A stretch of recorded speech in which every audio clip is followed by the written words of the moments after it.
Hello and welcome to Songs for the Struggling Artist, the blogcast. This is episode 101. We are in the 100s now. And thank you for joining if this is your first venture into the Songs for the Struggling Artist, or sticking with me if you've been here the whole time. So thanks to all of you. What we're going to do here, if you're joining us for the first time, is I'm going to read to you a blog. And then there's going to be a song at the end. So here is He Just Came with the Building. An artist has died. He got cancer and some other things, and he died in the prime of his artistic life. I did not know him well, but I knew of some of his struggles, and I knew his artistic skill and promise. He was a composer. An art which is incredibly demanding and does not pay well, except for a very privileged few. And he worked as a pianist for many years at a well-known arts institution. After the artist had worked there for some time, that arts institution finally managed to provide some of its long-term artistic staff some health insurance. This was an important gesture, and I can attest to the fact that it doesn't happen everywhere. I can guess around about when this gesture happened. I was still working as a teaching artist when arts organizations all over the city suddenly started making its long-term artistic staff actual employees. Apparently, they'd come under some scrutiny for getting away with paying all of us as freelancers for so many years. But even in that flush of sudden employment and a sheaf of W-2s where I once had 1099s, no one ever offered me health insurance I could afford. So, this arts institution, where the artist worked, did something really good. And for a brief while, the artist experienced some actual security. He had health insurance and a bit of regular work. Then, after the artists had gotten used to it, the arts institution decided to withdraw the health insurance from those they'd previously provided it for. They didn't fire those folks. They just took away their health insurance in order to save a little money. It was probably just a line item on a budget to them. The arts institution took away the artist's health insurance, and very soon thereafter, the artist got sick. He'd had health insurance, and then it was gone, and then he got ill. His friends set up a GoFundMe, but healthcare is expensive, and they did not reach the goal. Maybe even if the artist's GoFundMe campaign had been fully funded, or he'd still had health insurance, he would have died anyway. But also maybe not. I can't help feeling like the arts institution has his blood on their hands. I feel like they killed him. A few months later, the arts institution provided a free space for the artist's memorial performance. The titular head of the arts institution took to the stage to welcome everyone to his building. He made a speech about the dearly departed artist and said he didn't know dates or anything, but he'd known the artist for ages. He said, he just came with the building. He'd just always been there. And I'd already been wishing I had a pile of rotten tomatoes to throw at this guy who was getting all kinds of praise for generously donating the space when his organization so egregiously contributed to his healthcare situation. But when he said this thing about the artist just coming with the building, I wanted a whole truck of rotten fruits and vegetables to throw at him.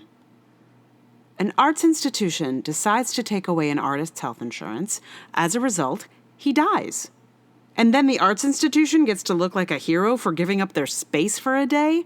And then he just came with the building? I mean, you couldn't ask one of your assistants to tell you how long he'd worked there.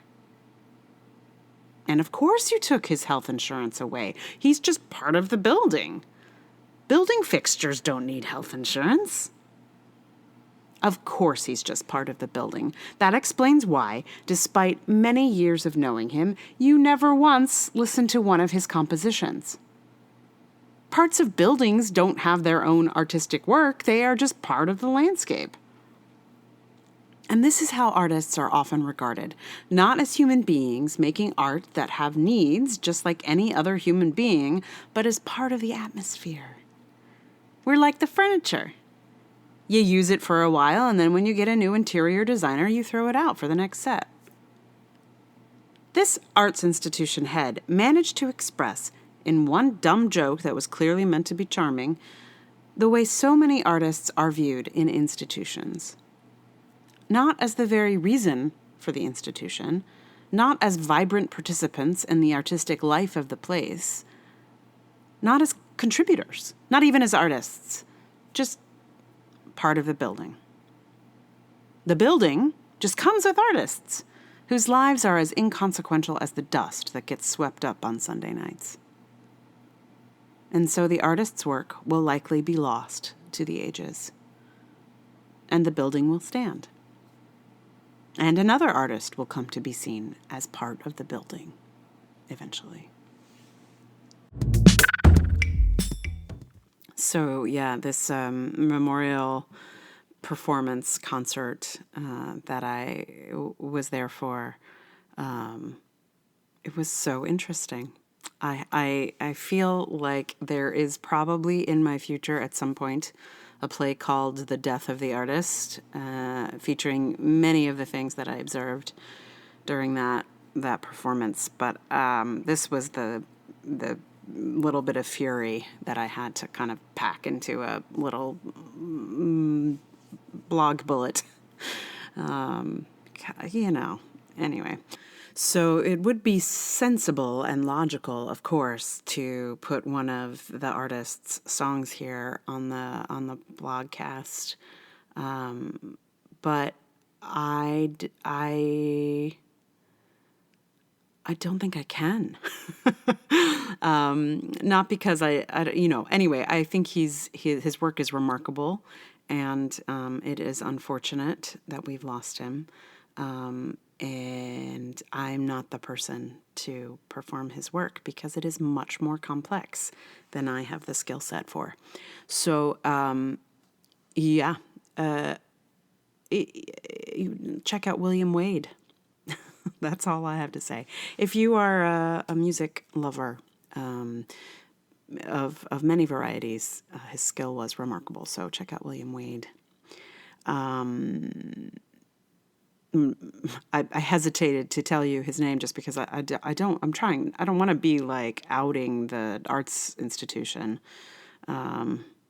Although maybe I should. I don't know. Anyway, just because I don't want to out the arts institution doesn't mean that you shouldn't get the pleasure of listening to the extraordinary William Wade's music. So check it out. Look it up.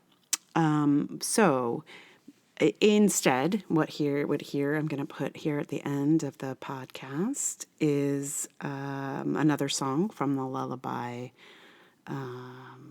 project, Lullaby CD, Lullaby playlist. I don't know what we're calling it. Collection.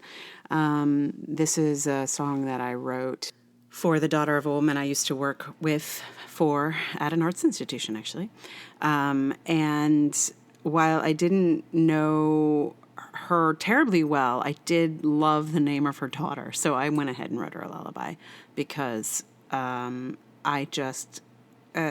it's just delightful. So when I learned she was naming her daughter George, I knew I had to write her a lullaby. So I did. And apparently she liked it quite a lot, so that's great. Anyway, so this is called A Girl Named George.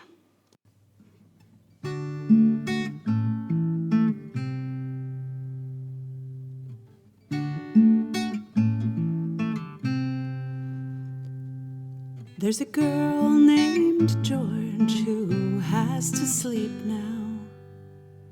If you ask for George, she's fast asleep now. If you want to play with George today, with George, you'll have to wait for George to wake. There's a girl named George whose eyes are closing. you'll see little George has started dozing. If you hope to sing with George or swing with George, you'll have to wait for George to wake. Go on sleeping, George. Go on sleeping, George. There's a girl named George who's sleeping deeply. If you watch her doze, she'll make you sleepy. If you want to talk with George or walk with George, you'll have to wait for George to wake.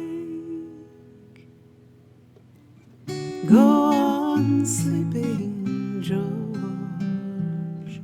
Go on sleeping, George. Go on sleeping, go on sleeping. Go on sleeping, go on sleeping. Go on sleeping, go on sleeping. Go on sleeping, go on sleeping. Go